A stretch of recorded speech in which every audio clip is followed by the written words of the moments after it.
Hey, what's up guys? Welcome back to a brand new video, and today I'm going to be teaching you how to be a berserker in dungeons.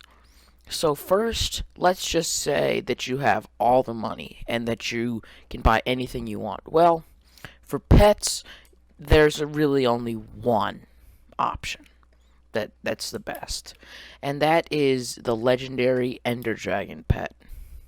Now for people more, in a budget, you can get a tiger pet. Like I have a tiger, an epic tiger pet, which I kind of want to trade in. Maybe upgrade it to a legendary. I don't know, but that's pet covered. So next, we're going to look at some of the options for armor sets.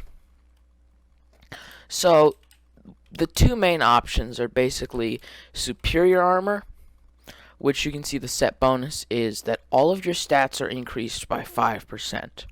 And your aspect of the dragon's ability deals 50% more damage. Now, that along, let me first just claim these auctions. And let's check what adaptive armor does. Right?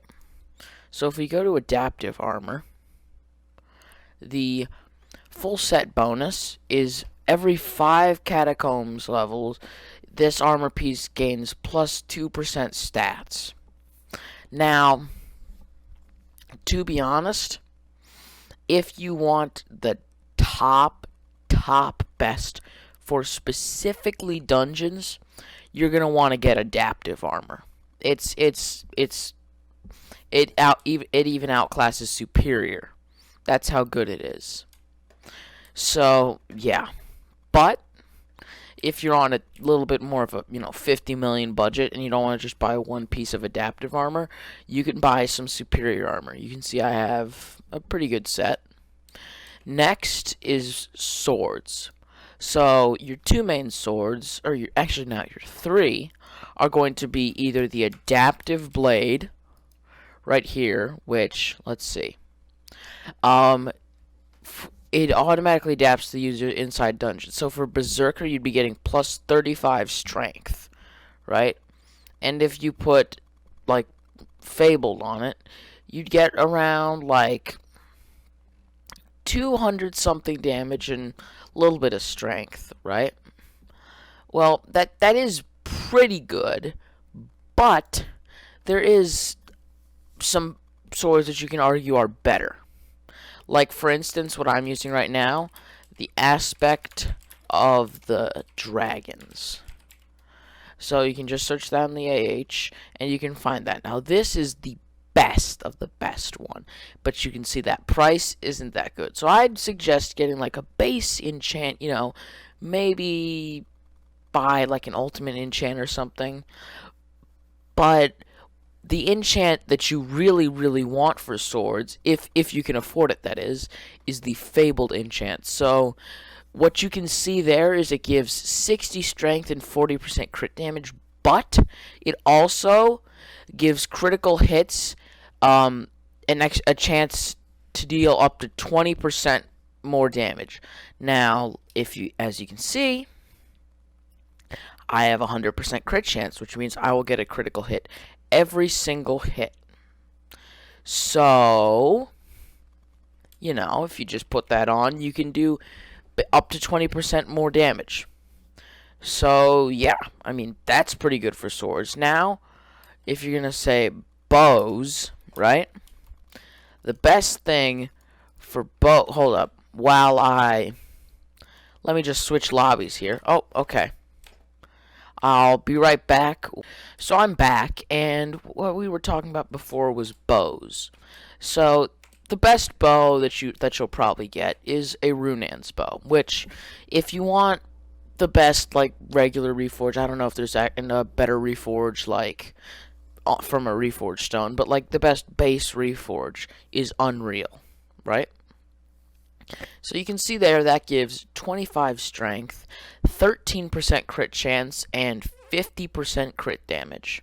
Now you can see here that it does without, like, a lion pet or anything, 180 damage and 95 strength. Now, you might be saying, but colors, isn't the mosquito bow better? Now, let's check that. You see, it would be better, but you see the ability triple shot right there?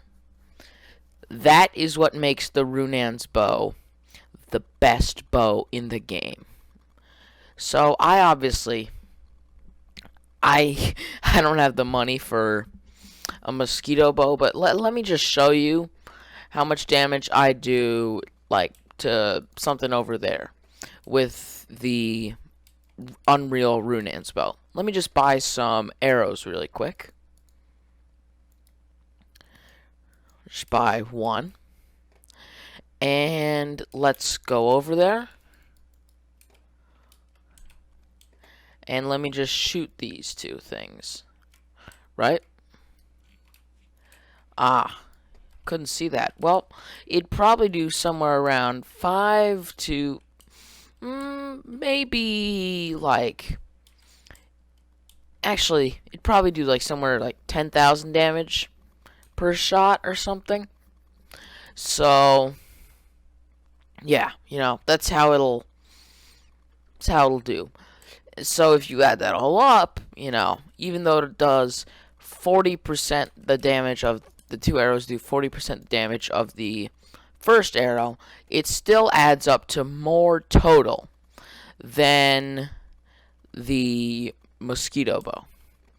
So, I mean, yeah. Also, if you wanted to get a little bit, like, more items, like, you know, useful for dungeons, what you can do is you can get an aspect at the end, which obviously you can use to teleport like that, or you could get yourself an, or you can get yourself an ornate zombie sword, which it heals you. Let's check out the ability. It heals you for 144 and plus 5% health, and it does that to all players within 7 blocks of you. But it only does that for 48 hearts. So what you could basically do is that, and players around you would get XP. Now that also does work for healer, but it's also pretty good for berserker, because like sometimes you don't have a healer around you and your health is getting low, so it's always great to have a zombie sword on you. Next, we're going to go to the power orbs. Everybody knows about the power orbs. Here, I'll just place mine right here.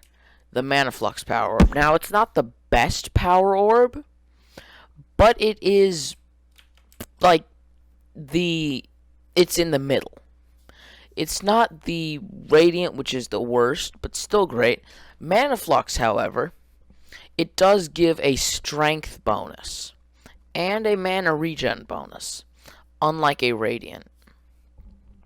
So that means you'll be doing more damage with the Mana Flux around you. So, I mean, why not pick it up? All you need is Wolf Slayer level 6. And as you guys can see, if you go to my sky.lee.more, I am Wolf Slayer 7. So that's all checked out. So, yeah. That was the how to be a berserker and what items to get. And if you guys want to see more stuff like this, you can either watch MU guys stuff, which I will be linking in the description, specifically how to be a healer. And yeah, see you guys. Peace.